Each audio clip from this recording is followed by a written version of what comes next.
삶의 무게를 느끼는 당신에게 어느 날 아침 눈을 뜨는 것이 문득 무겁게 느껴진 적 있으신가요? 창밖으로 햇살이 들어오는데 마음은 어딘가 어둡고 축축한 날 말입니다. 그날따라 아무것도 하기 싫고 그냥 이불 속에 한참을 더 있고 싶은 날. 그런 날이 요즘 부쩍 많아진 것 같다면 이 영상을 꼭 끝까지 봐주세요. 오늘 이 시간은 바로 그런 당신을 위해 준비했습니다. 우리는 평생을 참 열심히 살아왔습니다. 젊은 시절에는 먹고 사는 것이 급했고 자식이 생기고 나서는 자식을 위한 삶이 전부였습니다. 직장에서는 잘 보여야 했고 집에 오면 가족을 챙겨야 했습니다. 그렇게 하루하루를 버티다 보니 어느새 세월이 훌쩍 지나가 있었습니다. 손등에는 굳은 살이 박이고 무릎은 예전 같지 않습니다. 계단을 오를 때 한 번씩 멈추게 되고 예전에는 아무렇지 않던 일이 이제는 힘겹습니다. 그런데 더 힘든 건 몸이 아니라 마음입니다. 평생을 열심히 살았는데 왜 이렇게 허전한지, 자식들은 다들 바쁘다 하고 연락도 뜸해졌습니다. 옛 친구들과 만나면 예전 이야기만 하다가 헤어집니다. 돌아오는 길에 문득 이게 다인가 싶은 생각이 듭니다. 내가 잘못 산 건 아닐까? 더 잘할 수 있었던 건 아닐까? 후회와 서운함이 뒤섞여 마음 한켠이 묵직합니다. 그런 당신에게 오늘 2300년 전의 한 현인이 조용히 다가옵니다. 그의 이름은 장자랑즈. 중국 전국시대를 살았던 철학자입니다. 그는 당신의 손을 가만히 잡고 이렇게 말합니다. 당신은 지금까지 충분히 잘 살아오셨습니다. 이제는 조금 내려놓아도 됩니다. 오늘 이 영상에서는 장자의 지혜를 10단계로 나눠 일상에서 바로 쓸 수 있는 비움의 방법을 함께 나눠보겠습니다. 천천히 편안하게 따라오시면 됩니다. 장자는 누구인가? 자유를 택한 사람. 본격적인 이야기를 시작하기 전에 장자가 어떤 사람이었는지 잠깐 만나보겠습니다. 장자는 지금으로부터 약 2300년 전 중국 전국시대에 살았던 철학자입니다. 공자나 맹자처럼 유명한 인물이지만 그는 조금 달랐습니다. 공자는 임금을 모시고 나라를 바로잡으려 했고 맹자는 여러 나라를 돌며 왕들을 설득했습니다. 하지만 장자는 달랐습니다. 그는 자연 속에서 조용히 살기를 택했습니다. 벼슬도 거절하고 명예도 멀리했습니다. 어느 날 초나라 왕이 사신을 보내어 장자를 찾아왔습니다. 왕은 장자에게 재상 자리를 맡아달라고 청했습니다. 재상이라면 나라에서 두 번째로 높은 자리입니다. 보통 사람이라면 당장 달려갔겠지요. 그런데 장자는 낚싯대를 들이운 채 강가에 앉아서 사신의 말을 듣더니 이렇게 물었습니다. 초나라에 신성한 거북이 있다 들었소. 죽어서 비단에 쌓여 황금 상자에 모셔진다 하던데 그 거북은 죽어서 황금 상자 속에 귀하게 모셔지기를 바랐을까요? 아니면 살아서 진흙탕에서 꼬리를 끌며 돌아다니기를 바랐을까요? 사신이 대답했습니다. 살아서 진흙탕에서 돌아다니기를 바랐겠지요. 그러자 장자가 빙그레 웃으며 말했습니다. 그렇소. 나도 그렇소. 돌아가시오. 이것이 장자였습니다. 세상이 주는 가장 높은 자리보다 자신의 자유로운 삶을 더 소중히 여긴 사람. 남의 시선보다 자기 마음의 평화를 택한 사람. 이런 장자의 삶이 어쩌면 지금 우리에게 가장 필요한 태도일지도 모릅니다. 그는 가난했지만 늘 자유로웠습니다. 옷이 낡고 신발에 구멍이 났어도 그의 눈빛은 언제나 맑았습니다. 장자는 말했습니다. 나는 가난하지만 곤궁하지는 않소. 돌을 얻지 못한 것이 곤궁한 것이요. 옷과 신발이 낡은 것은 가난한 것이지 곤궁한 것이 아니요. 이 말이 가슴에 와 닿으시나요? 물질적으로 부족해도 마음이 자유로우면 곤궁하지 않다는 것.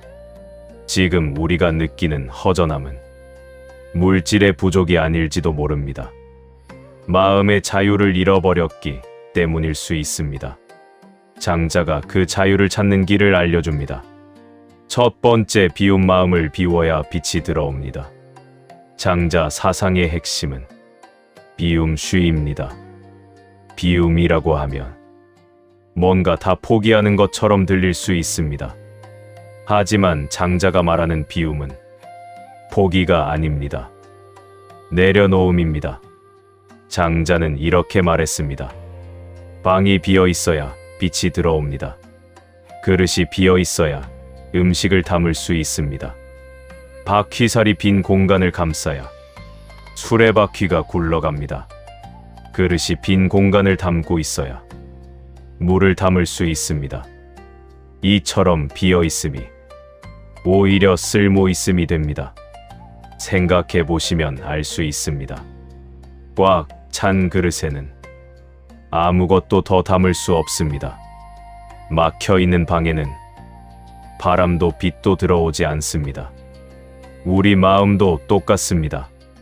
자식이 연락을 잘 안 한다는 서운함.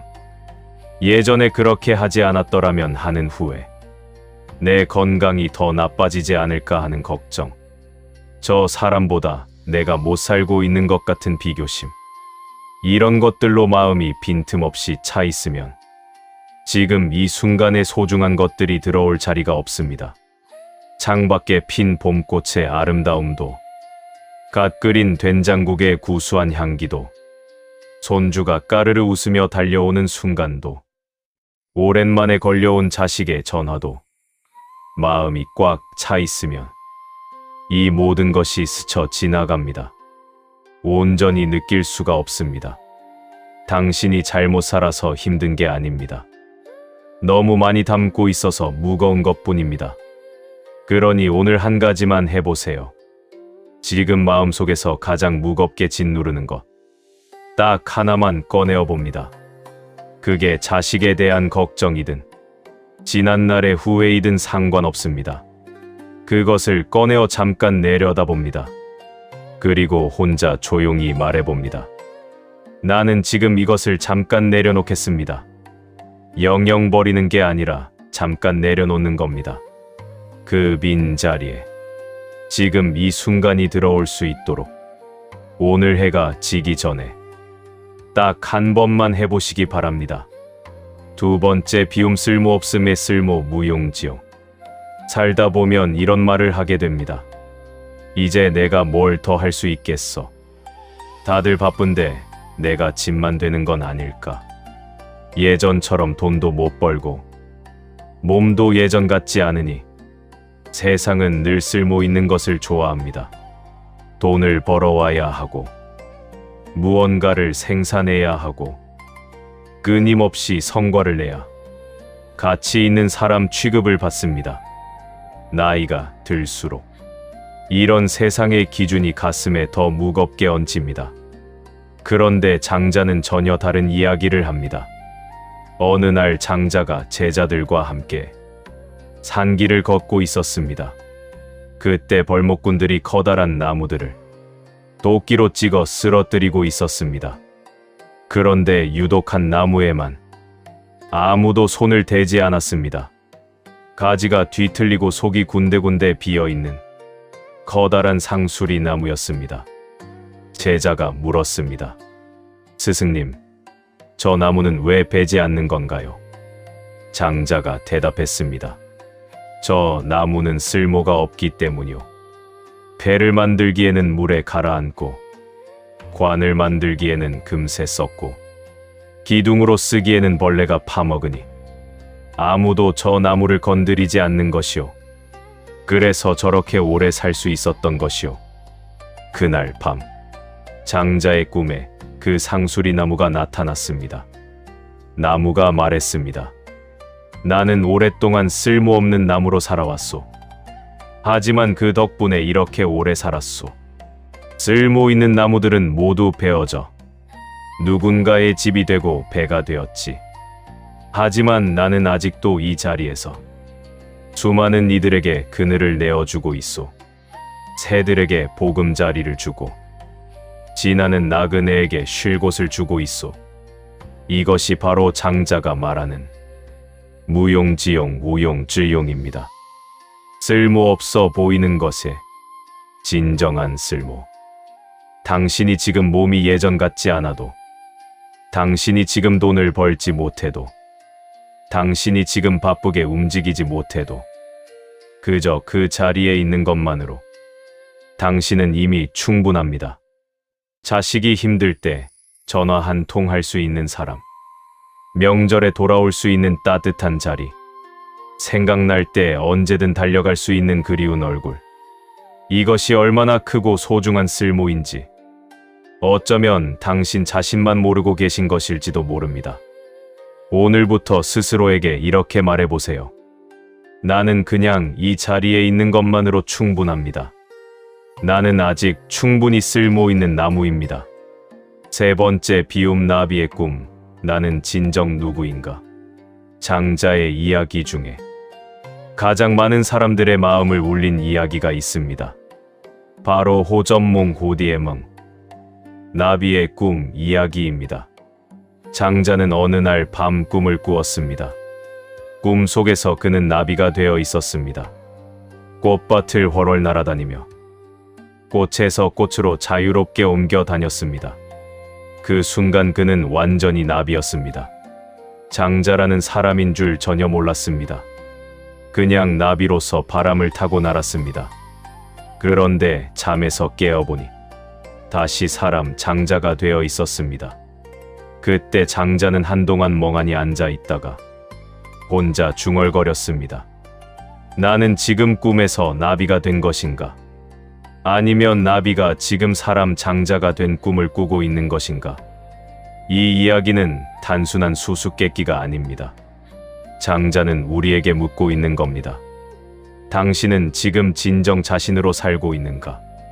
평생을 살아오면서 우리는 수많은 역할을 맡아왔습니다.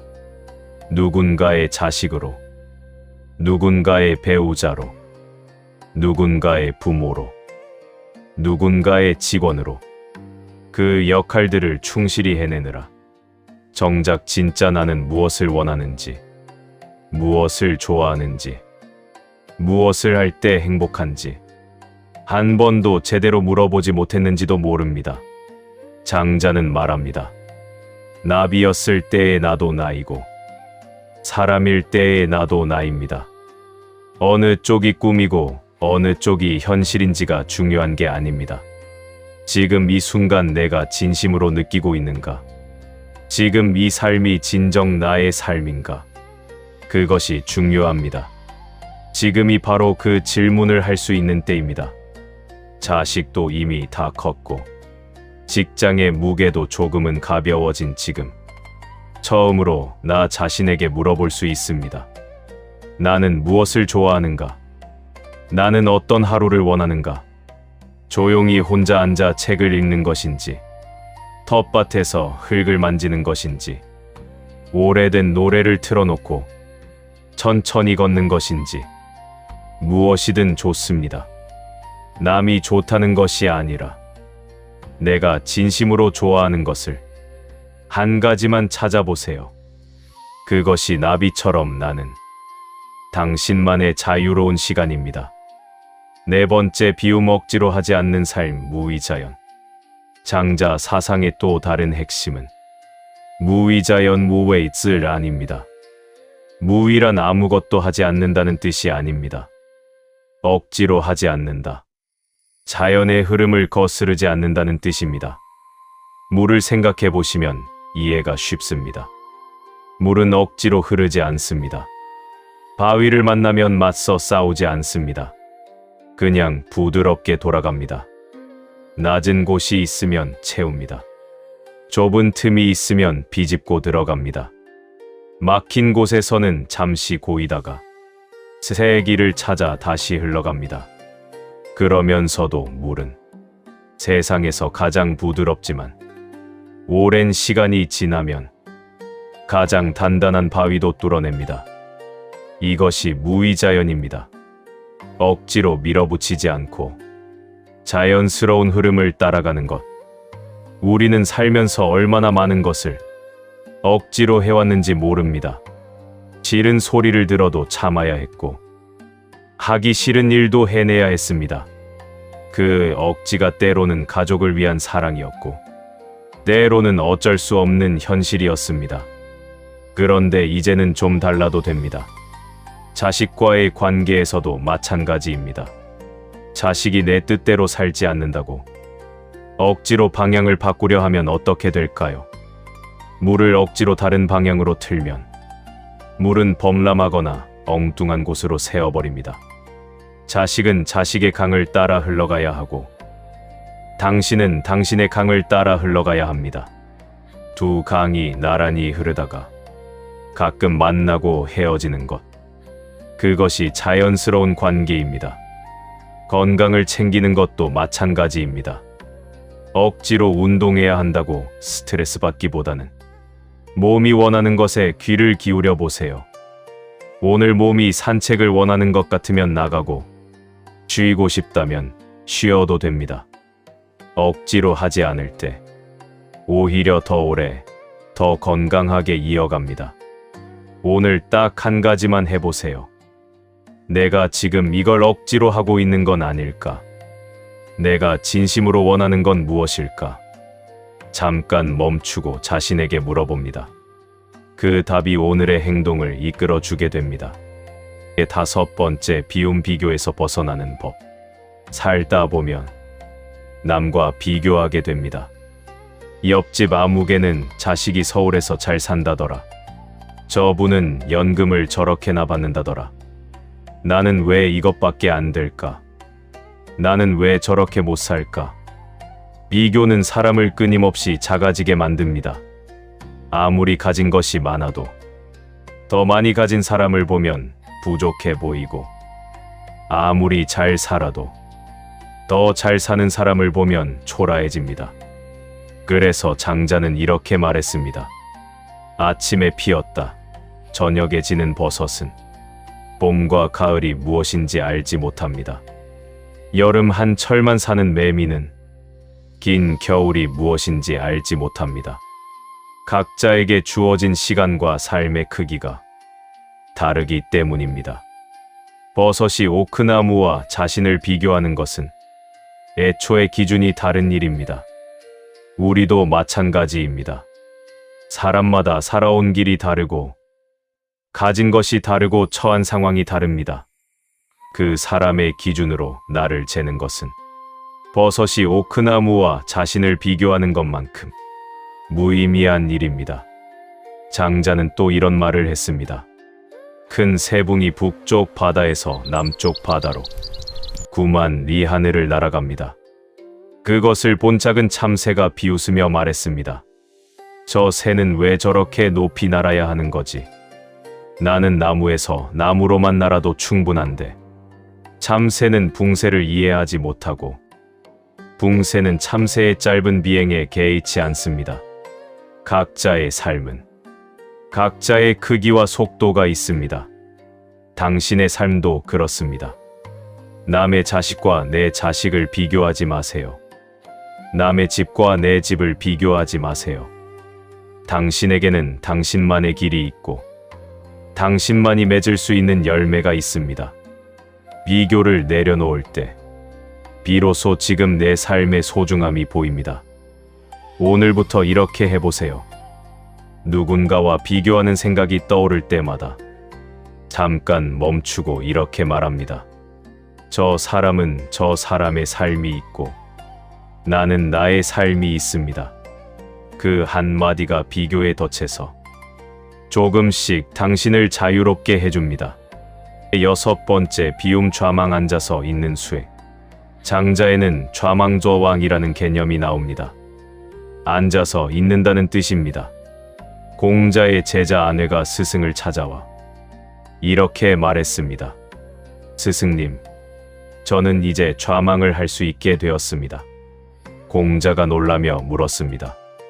좌망이란 무엇인가? 아내가 대답했습니다.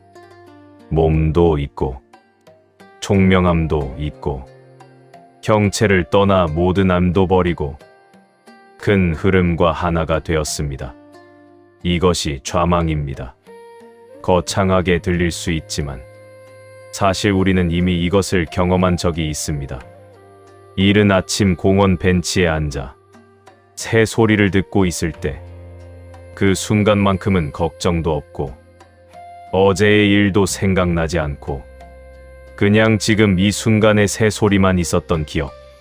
텃밭에서 흙을 만지며 씨앗을 심을 때 지리간이 어떻게 갔는지 모르게 마음이 고요했던 그 느낌. 손주와 바닥에 앉아 블록을 쌓다가 나도 모르게 따라 웃었던 그 순간. 나도 모르게 따라 웃었던 그 순간.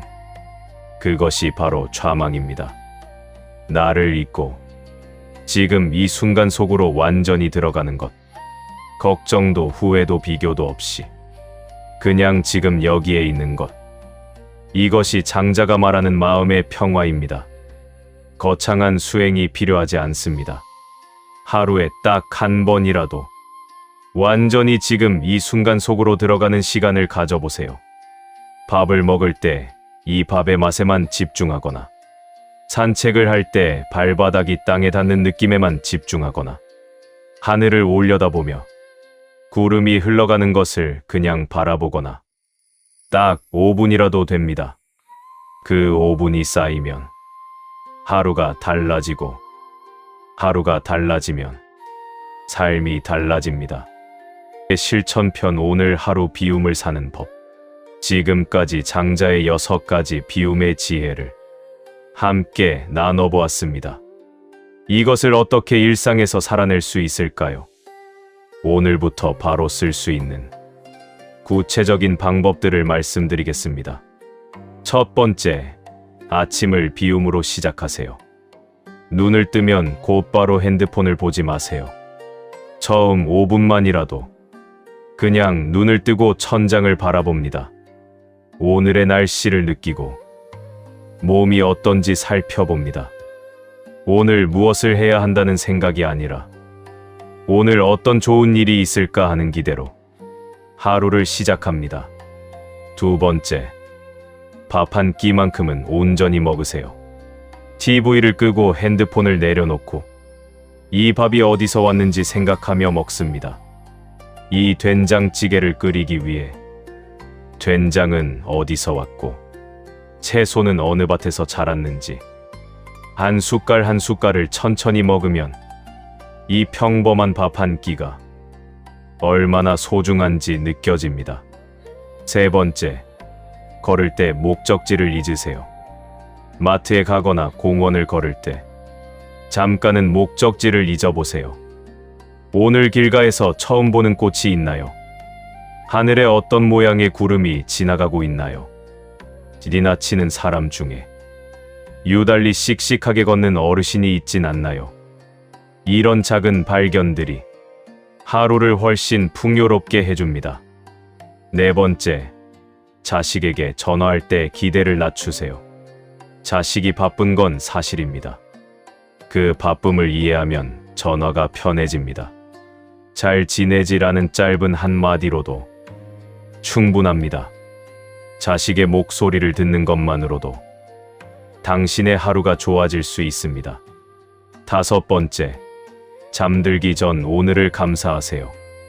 오늘 하루 있었던 일 중에서 딱 한 가지만 좋았던 것을 찾아봅니다. 아무리 힘든 하루였어도 한 가지는 있습니다. 따뜻한 물에 손을 씻었던 그 순간이라도, 오늘 마음에 드는 구름을 봤던 것이라도 그 한 가지에 감사하며 눈을 감으면 다음 날 아침이 조금 가볍게 시작됩니다. 이 5가지를 한꺼번에 다 하려 하지 마세요. 딱 하나만 골라서 일주일만 해보세요. 억지로 하지 않습니다. 자연스럽게 되는 것 하나면 충분합니다. 결론 및 마무리 강물처럼 흐르는 당신의 삶. 오늘 장자의 이야기를 함께 걸어왔습니다. 비움은 포기가 아닙니다. 더 많이 담기 위한 준비입니다. 쓸모없어 보여도 그 자리에 있는 것만으로 충분합니다. 나비처럼 자유롭게 진정한 자신으로 살아도 됩니다. 억지로 하지 않아도 자연은 이미 흘러가고 있습니다. 남과 비교하지 않아도 당신은 이미 충분히 가치 있는 사람입니다. 지금 이 순간 속으로 들어가면 평화는 멀리 있지 않습니다. 우리의 인생은 긴 강과 같습니다. 청년 시절에는 세차게 흐르고 중년에는 넓게 퍼지다가 이제는 조금씩 깊어지고 잔잔해지는 시간입니다. 잔잔한 강이 게으른 게 아닙니다. 가장 깊고 힘 있는 강이 가장 조용합니다. 지금 당신의 삶이 바로 그런 강입니다. 예전처럼 빠르게 달리지 않아도 됩니다. 천천히 흐르면서 주변을 적셔주면 됩니다. 옆에 들 꽃을 살리고 나그네의 목을 축여주고 작은 물고기가 뛰어놀 수 있는 그런 강이 되면 됩니다. 그것이 지금 이 나이에 당신이 줄 수 있는 가장 아름다운 것입니다. 예전에는 몰라서 힘들었습니다. 이제는 알았으니 내려놓을 수 있습니다. 예전에는 참아야 해서 무거웠습니다. 이제는 선택할 수 있으니 가벼워질 수 있습니다. 오늘 이 영상을 보신 당신께 장자가 마지막으로 이렇게 말합니다. 당신은 충분합니다. 당신은 지금 충분히 잘 살고 있습니다.